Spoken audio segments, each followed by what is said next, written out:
Mga nasusunog na gusali at sasakyan, mga sibilyang sumisigaw at nakikipagbatuhan sa mga otoridad, mga opisyal na nagbitiw sa pwesto at mga matatandang galit na nagsasalita laban sa rehimen. Ilan lang ito sa mga eksenang bumabalot hindi lamang sa iisang lugar kundi sa halos kabuuan ng Iran ngayon. Ngunit paano nga ba nagumpisa ang mga rayot at kaguluhang ito? Ano ang naging ugat ng pag-aalsa ng mga mamamayan laban sa rehimeng halos 4 na dekada nang namumuno sa Iran?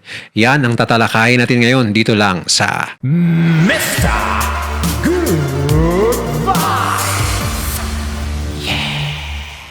Mula December 28, 2025, tuloy-tuloy ang malalaking protesta sa iba't ibang bahagi ng Iran mula sa maliliit na pagtitipon. Ito ay lumaki at naging pinakamalaking hamon sa pamahalaan sa loob ng maraming taon. Hindi ito simpleng rally, isa itong pagsabog ng matagal nang kinikimkim na galit ng mga tao. Pero paano nga ba nagsimula ang lahat? Nagsimula ang protesta sa puso ng ekonomiya ng bansa, ang mga pamilihan o bazar sa Tehran. Noong huling linggo ng Disyembre, dito nagtaas ng boses ang libu-libong negosyante at ordinaryong mamamayan matapos biglang tumaas ang presyo ng mga pangunahing bilihin. Isipin mo, sa loob lang ng isang gabi, biglang nagmahal ang mantika, manok at iba pang pagkain. May mga tindahan pang tuluyang nawala ng paninda dahil hindi na nila kayang bumili ng supply. Para sa mga karaniwang Iranian, hindi na ito simpleng pagmahal, isa na itong usapin ng kaligtasan. Paano kakakain kung hindi mo kayang bumili ng pagkain? Ang pangunahing dahilan, bumagsak ang halaga ng kanilang pera, ang real. Noong December 28, umabot ito sa 1.42 milyong real kapalit ng $1. Pinakamababang halaga sa kasaysayan. Dahil dito, lahat ng inaangkat na produkto ay biglang naging sobrang mahal.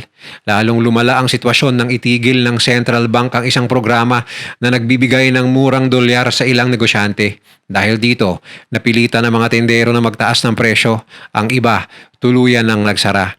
Dito nagsimulang magprotesta ang mga bazaris, ang mga negosyanteng matagal nang kilalang taga-suporta ng gobyerno. Kaya malaking gulat ito kung pati sila ay nagrereklamo na, malinaw na malala na ang problema. Sinubukan ng pamahalaan na patahimikin ang publiko sa pamamagitan ng maliit na tulong pinansyal, $7 kada buwan na inanunsyo ng mga unang araw ng protesta. Pero para sa karamihan, kulang na kulang ito. Hindi nito natatakpan ang mahal na bilihin, renta at pang-araw-araw na gastusin. Habang lumilipas sa mga araw, hindi na lang presyo ng pagkain ang pinag-uusapan. Unti-unti, naging mas malalim ang issue. Nagsimulang isigaw ng mga tao ang galit nila sa buong sistema ng gobyerno. Mula sa mga pamilihan, kumalat ang protesta sa mahigit 100 lungsod. Sa kanlurang bahagi ng bansa, sa mga probinsya tulad ng Ilam at Lorestan, naging mas matindi ang kilos protesta. May mga nagsunog sa kalsada, may mga sigawang kamatayan kay Khamenei, direktang hamon sa pinakamapangyarihang tao sa Iran, ang Ayatollah. Ito na ang malinaw na senyales, hindi na lang ito tungkol sa pera, isa na itong laban sa kapangyarihan. Habang patuloy ang protesta, unti-unting pinuputol ng gobyerno ang internet at linya ng telepono. Layunin nilang pigilan ang pagkalat ng balita at koordinasyon ng mga nagpoprotesta. Sa isang iglap, parang naputol ang koneksyon ng Iran sa buong mundo. Pero kahit walang internet, tuloy pa rin ang galit. Matapos ang unang pagsabog ng galit sa mga pamilihan, tuluyan nang nagbago ang anyo ng protesta. Hindi na ito hiwa-hiwalay na reklamo. Pagsapit ng mga unang araw ng Enero 2026, naging isang pambansang kilusan na ito. Sa bawat araw na lumilipas, dumarami ang sumasama, mga estudyante, manggagawa, nanay, tatay at kahit mga matatanda. Parang iisang tanong lang ang laman ng kanilang sigaw, hanggang kailan kami magtitiis? Mas lalong kumalat na ang protesta sa iba't ibang lungsod. Napilitang magbitiw sa pwesto ang hepe ng Central Bank. Para sa marami, ito ay simbolo ng pagkabigo ng pamahalaan sa paghawak ng ekonomiya. Ngunit kahit may nagbitiw, hindi bumaba ang galit ng publiko. Pumasok na sa mga universidad ang kilos protesta, mga kabataan ang nanguna. Dala nila ang panawagan para sa mas magandang kinabukasan, trabaho, disenteng sahod at kalayaan. Nakipagpulong si Pangulong Masoud Pezeshkian sa mga negosyante at nangakong aayusin ang krisis. Pero para sa mga nagpoprotesta, huli na ang lahat. Matagal na nilang hinihintay ang pagbabago. Habang tumitindi ang protesta, nagsimulang gumamit ng puwersa ang mga otoridad. tear gas, water cannon, pagdakip sa mga tao kahit sa gabi. Sa ilang lugar may putukan, unti-unting nagiging madugo ang kilos protesta. Sa lungsod ng Azna sa Loristan, naging matindi ang labanan. May mga sibilyan na nagsunog ng sasakyan sa kalsada. Makikita pa ang isang nagpoprotesta na may bitbit na apoy habang binubugahan ng mga pulis. Dumami ang mga sasakyang nasusunog. May mga taong nagsisigawan. Takot at galit ang tema ng paligid.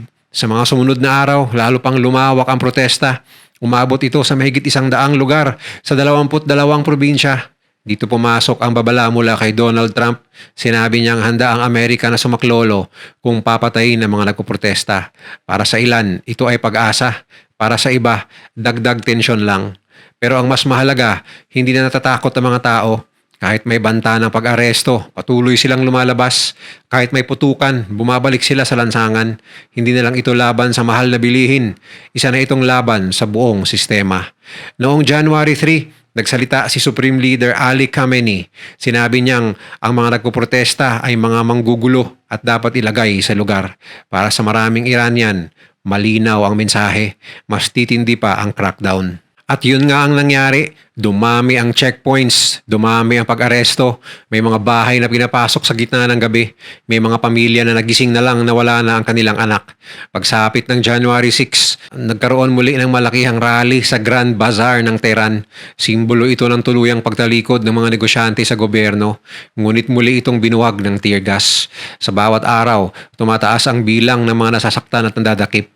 Ayon sa mga human rights group, daan-daan na ang sugatan, libo-libo ang ikinulong at ang mas masakit, may mga kabataang kasama sa mga biktima.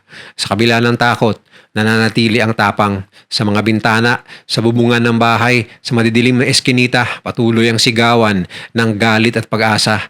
Parang iisang tinig ang sumisigaw sa buong bansa. At habang papalapit ang susunod ng mga araw, isang tanong ang bumabalot sa buong Iran. Hanggang saan aabot ang laban na ito? Habang tumatagal ang pag-aalsa, mas nagiging malinaw kung bakit sinasabi ng mga eksperto na iba ito sa mga nakaraang protesta sa Iran. Noong mga nakaraang taon, kadalasan ay kabataan at aktivista lang ang nasa lansangan. Pero ngayon, pati ang mga bazaris o mga taong nagbibenta sa mga bazar at palengke, ang mga negosyanteng matagal ng kaalyado ng gobyerno ay kasama na. At ito ang malaking pagbabago. Sa mahigit 100 taong kasaysayan ng Iran, ang mga bazaris ay may malakas na impluensya sa politika. Noong 1979, sila ang tumulong sa revolusyon laban sa dating hari. Sila ang nagbigay ng pondo at suporta sa mga kleriko na kalaunan ay nagtatag ng Islamic Republic. Kaya ngayon, nang makita silang nagpoprotesta laban sa mismong sistemang tinulungan nilang itayo, malinaw ang mensahe, may mali na talaga. Ayon sa mga eksperto, hindi ito simpleng galit. Ito ay bunga ng pagod at pagkadismaya ng mamamayan. Taon-taon na lang may krisis, taon-taon na lang may pangako, pero walang tunay na pagbabago. Para sa mga political analyst, umabot na raw sa boiling point ang publiko. Ibig sabihin, sumabog na ang matagal na pagtitimpi. Para sa kanila, posibleng hindi na umabot ng 2027 ang kasalukuyang anyo ng pamahalaan. Habang lumalakas ang panawagan para sa pagbabago, pilit namang hinihiwalay ng gobyerno ang dalawang grupo, ang mga nagpoprotesta dahil sa ekonomiya at ang mga nananawagan ng pagbagsak ng rehimen. Ang pangalawa ay tinatawag nilang mga rioter at bayarang dayuhan. Pero para sa mga tao, iisa lang ang problema, ang sistema mismo. Dito na rin pumasok ang papel ng mga lider sa labas ng bansa. Si Reza Pahlavi, anak ng dating hari ng Iran na nasa exile sa Amerika, ay hayagang sumuporta sa protesta. Noong January 8, nanawagan siya ng sabayang pag-aalsa sa buong bansa. At sinunod ito ng marami. Sa mga video online, maririnig ang sigaw. Ito na ang huling laban, babalik si Pahlavi. Ibig sabihin, may mga taong umaasa sa pagbabalik ng monarkiya. Pero ayon sa mga eksperto, hindi pa malinaw kung gaano kalawak ang suportang ito. Sa kabila nito, isang bagay ang sigurado. Wala nang tiwala ang malaking bahagi ng publiko sa kasalukuyang pamahalaan. Ayon sa isang political expert na matagal nang nagmamatsyag sa sitwasyon sa Iran, sa nakalipas na 15 taon, sinubukan na ng mga Iranian ang iba't ibang paraan, halalan, reklamo, tahimik na protesta. Pero wala raw nangyari. Kaya ngayon, lansangan na ang sagot. At sa puntong ito, isang mapait na katotohanan ang lumilitaw. Ang natitirang sandata ng gobyerno ay puwersa. Mas maraming sundalo, mas maraming pulis, mas maraming pag-aresto, pero sa bawat pagdakip, may 10 bagong galit na mamamayan na lumalabas. Sa bawat patay, may daan-daang mas nagiging matapang. Ito na ang yugto kung saan hindi na madaling pigilan ang apoy. At habang patuloy ang sigawan sa gabi, habang patuloy ang pagtitipon sa araw, isang tanong ang paulit-ulit na bumabalik. Kung hindi ngayon, kailan pa nila ito gagawin? Habang patuloy ang kaguluhan sa lansangan, mahalagang itanong kung sino ba talaga ang may hawak ng kapangyarihan sa Iran. Ang Iran ay isang theocracy. Ibig sabihin, relihiyon ang sentro ng pamamahala. Mula pa noong Islamic Revolution noong 1979, hindi ang presidente ang pinaka makapangyarihan sa bansa kundi ang supreme leader. Sa kasalukuyan, ito ay si Ayatollah Ali Khamenei. Kahit sino pa ang mahalal na presidente, limitado ang kanyang kapangyarihan. Maaari siyang mangako ng reforma at magsalita sa telebisyon. Pero sa huli, si Khamenei pa rin ang may huling pasya sa militar, hudikatura, media, patakarang panlabas at seguridad ng bansa. Noong 2024, nahalal si Masoud Pezeshkian bilang presidente. Ipinakilala niya ang sarili bilang kakampi ng karaniwang manggagawa. Nangako siya ng reforma sa ekonomiya at mas maayos na pamamahala. Ngunit makalipas ang mahigit 1 taon, ang mismong mga taong ipinangako niyang tutulungan ang unang lumabas sa kalsada para magprotesta laban sa kanya. Ang working class at middle class ay parehong nahihirapan, mababa ang sahod, kulang ang trabaho, mahal ang bilihin at patuloy na bumabagsak ang halaga ng kanilang pera. Dagdag pa rito ang malalang korupsyon, maling paggamit ng pondo, problema sa kalikasan at mga lider na ayaw bumitaw sa kapangyarihan. Para sa marami, parang isang bahay ang pamahalaan na unti-unting gumuho mula sa loob. Habang humihina ang ekonomiya, mas lalo namang nagiging paranoid ang rehimen. Takot sila sa posibilidad ng digmaan laban sa Estados Unidos at Israel. 6 na buwan pa lamang ang nakalilipas mula ng unang bombahin ng US at Israel ang ilang target sa Iran. Kaya ngayon, bawat kilos protesta ay tinitingnan nila bilang banta sa mismong pag-iral ng kanilang pamahalaan. Noong January 9, naglabas ng babala ang Islamic Revolutionary Guards Corps. Sinabi nila na ang pagpapanatili ng kasalukuyang pamahalaan ay kanilang red line. Sa madaling salita, hahawakan nila ang kapangyarihan kahit anong mangyari at kung kinakailangan, gagamit sila ng dahas. Sa kabilang panig, patuloy na lumalakas ang boses ng mga Iranian sa labas ng bansa. Si Reza Pahlavi, anak ng dating hari, ay hayagang nananawagan ng pagkakaisa at sabayang pagkilos laban sa rehimen. Ayon sa kanya, ito na ang tamang panahon para sa pagbabago. Ngunit ayon sa mga eksperto, may isang malaking problema. Wala raw malinaw na plano ang kahit sinong leader kung paano ayusin ang bansa kapag bumagsak ang kasalukuyang pamahalaan. Ito ang tanong na bumabagabag sa marami. Kung babagsak ang rehimen, ano ang papalit? Demokrasya ba, pagbabalik ng monarkiya o isa na namang bagong anyo ng kapangyarihan? Para sa mga eksperto, malinaw ang sitwasyon. Ang tanging natitirang sandata ng Iranian regime ay puwersa. Baril, kulungan at sundalo ang hawak ng pamahalaan. Ngunit sa kabilang panig, ang mamamayan ay may tapang, dami ng bilang at galit na matagal ng kinikimkim. Ito ang punto kung saan maaaring magbago ang kasaysayan, ngunit sa bawat pagbabago may kapalit. Habang patuloy ang mga protesta sa Iran, malinaw na nasa kritikal na yugto ang bansa. Hindi na ito simpleng kilos protesta laban sa mahal na bilihin, isa na itong direktang hamon sa buong sistema ng pamahalaan. Sa puntong ito, 3 posibleng direksyon ang maaaring tahakin ng Iran at bawat isa ay may mabigat na kapalit. Una, maaaring piliin ng rehimen ang mas matinding crackdown, mas maraming sundalo ang ilalabas sa lansangan, mas maraming checkpoints, mas maraming pag-aresto sa gabi, mas mahigpit na kontrol sa media at mas madalas na pagputol ng internet. Ito ang taktikang matagal nang ginagamit ng pamahalaan bilang puwersa laban sa galit. Ngunit may kapalit ito. Sa bawat taong ikinukulong, mas maraming pamilya ang nagagalit. Sa bawat buhay na nawawala, mas maraming mamamayan ang nawawala ng takot. Sa halip na humupa, mas lalo pang lumalakas ang protesta. Parang apoy na binubuhusan ng gasolina. Kapag umabot sa puntong wala nang natatakot, mawawala ang pinakamalakas na sandata ng rehimen, ang takot. Ikalawa, maaaring mapilitan ng pamahalaan na magbigay ng tunay na reforma.